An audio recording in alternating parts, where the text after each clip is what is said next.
12 groups, 48 nations. And one question every fan is asking right now, which group is the hardest?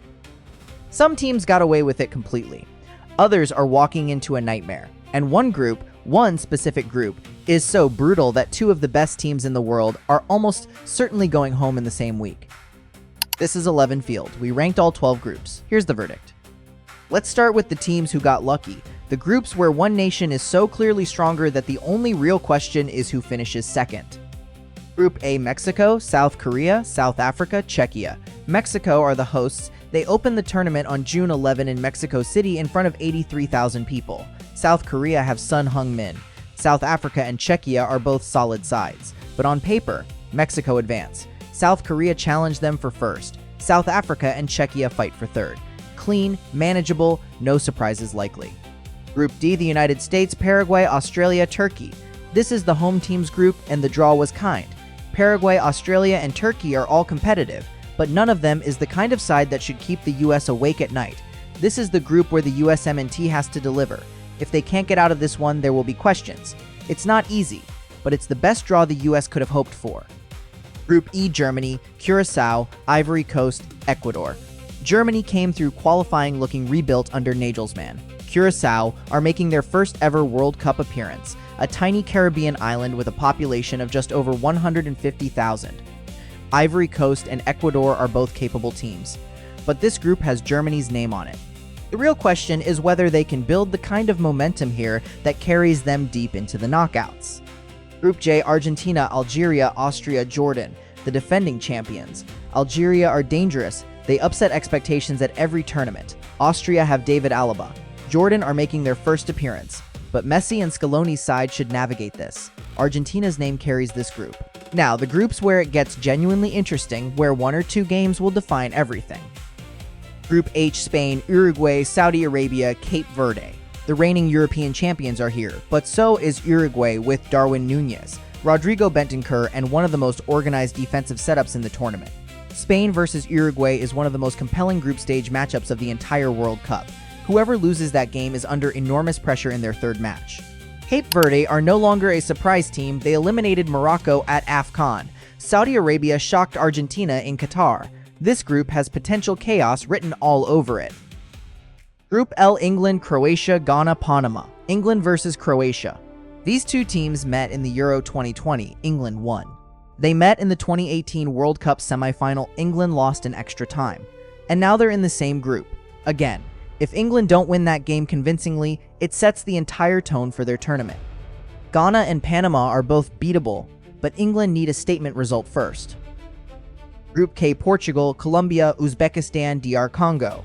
Portugal should advance, but Colombia, with James Rodriguez still involved at 34 and a squad of genuinely talented players, are the kind of side that beats bigger nations on big occasions. This group decides whether Ronaldo's final World Cup ends in the group stage or goes deeper. The pressure on that Portuguese squad is extraordinary. Group C: Brazil, Morocco, Scotland, Haiti. This is where Brazil are. And it's not as simple as it looks. Morocco reached the semifinal in 2022. They eliminated Spain on penalties and Portugal 1-0 on their way there. Brazil versus Morocco is one of the best games of the group stage, and it could go either way. Scotland have been improving steadily and will not be here just to make up the numbers. Haiti are the weakest side but are playing in front of North American crowds. This group decides whether Ancelotti's Brazil starts the tournament in control or scrambling. Group I: France, Senegal, Norway, Iraq. This is it. This is the hardest group at the 2026 World Cup, and it's not particularly close. France are the world #1 ranked team. Mbappe, Dembélé, Tchouaméni, Camavinga, a squad with more quality than almost any national team in history. They should win this group. But should is doing a lot of work in that sentence. Because Senegal are in this group, the Africa Cup of Nations champions, a team with Sadio Mané, still one of the most dangerous attackers on the continent at 34, plus Gana Gueye, Ismaila Sarr, and Edouard Mendy. These are Premier League and Champions League regulars who know how to win on the biggest stages. Senegal have beaten France before. They did it at the 2002 World Cup in the most famous upset of that tournament. They know how to beat France. And then there's Norway. Erling Haaland, the man who scored 54 goals in a single season at Manchester City. The most clinical finisher in the world right now. Norway don't have the depth of France or the tournament pedigree of Senegal, but they have the one player in the group who, on his best day, can beat anyone by himself. Every team in Group I has to build their entire defensive strategy around stopping Haaland. That is not a normal problem to have in the group stage. Iraq round out the group and are genuinely the weakest side, but they are capable of stealing points in a low-block defensive setup that disrupts the rhythm of any team. And in a group this tight, a single stolen point from Iraq could send either France, Senegal, or Norway home. The brutal math: only 2 of these teams advance automatically.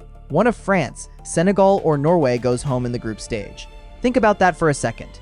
A team with Erling Haaland, or a team with Sadio Mane, or the world #1 ranked team. One of them is eliminated before the knockout rounds even begin. The runner-up for hardest group: Group B, Canada, Bosnia-Herzegovina, Qatar, Switzerland. Canada are the hosts. They open on June 12 in Toronto, but Switzerland are quietly one of the most consistent teams in international competition. They've beaten Portugal, beaten Italy, beaten Spain in major tournaments. Do not sleep on Switzerland. And Bosnia have real attacking quality. For a host nation, Canada's group is not the gift it might look like on paper. Group F is also worth mentioning: Netherlands, Japan, Sweden, Tunisia. Japan beat Germany and Spain at the last World Cup. The Netherlands, with Van Dijk and Gakpo, are genuine contenders. Sweden have Alexander Isak, one of the Premier League's most lethal strikers right now. That group has real depth. But nothing touches Group I France. Senegal, Norway, Haaland, Mane, Mbappe, all in the same 4-team group. One of the greatest concentrations of attacking talent in the history of the group stage. Someone extraordinary is going home before July. And we find out who's starting June 15 in New York. Which group do you think is tougher, and which star player gets knocked out before the knockouts? Drop your take in the comments. Subscribe to 11 Field Dice 24 days to opening day, and we are just getting started. See you next time.